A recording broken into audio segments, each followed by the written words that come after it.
explosion of progress in America. With advancements such as the Flappers, the American Plan, and the election of Hoover, America changed socially, politically, and economically forever.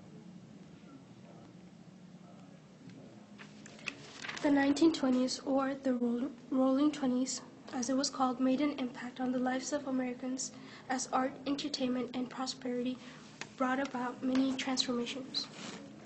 Prohibition was the restriction on the import, sale, and manufacturing of alcohol, as it was enforced by the 18th Amendment. It was meant to solve many social problems, but it led to the rise of crimes and gangs. The Harlem Renaissance was a cultural movement in African American communities as the rise of their literature and artistic culture became recognized nationally.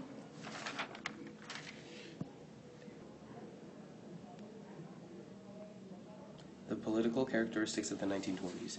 In the aftermath of World War I, Harding's return to normalcy characterized the 1920s as U.S. politicians focused on issues such as social and overseas affairs and the pro-business presidential administrations. The Versailles Treaty ended World War I and created the League of Nations, but the U.S. was reluctant and argued whether to sign the treaty and join the League, but eventually did. The election of 1920 was won by Harding, and he promised to return the nation to peace and prosperity, lower taxes, and promote business, but his administration proved to be none of it. Scandals and corruption seemed to revolve around his presidency, especially of the Teapot Dome scandal involving Interior Secretary Albert Fall, who Coolidge's administration shared Harding's pro-business beliefs, and he declared the business of America is business, which encouraged the free market policies and brought prosperity in America economically. However, the stock market crashed after the election of Hoover and shortly, in February of 1930, resulting in the Great Depression.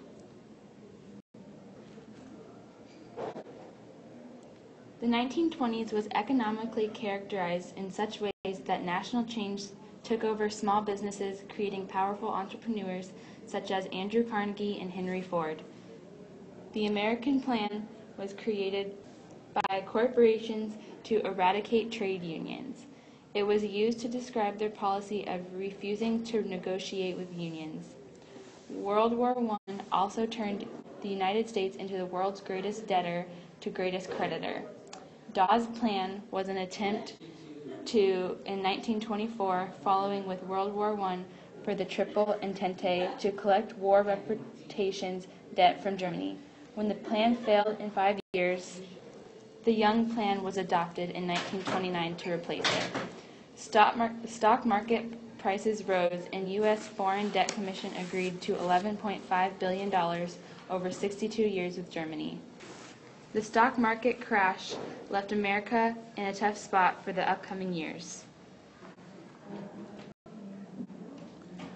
During the 1920s, America advanced and reached new heights, and dreams became reality. All the above examples were the major contributions allowing America to transform socially, politically, and economically.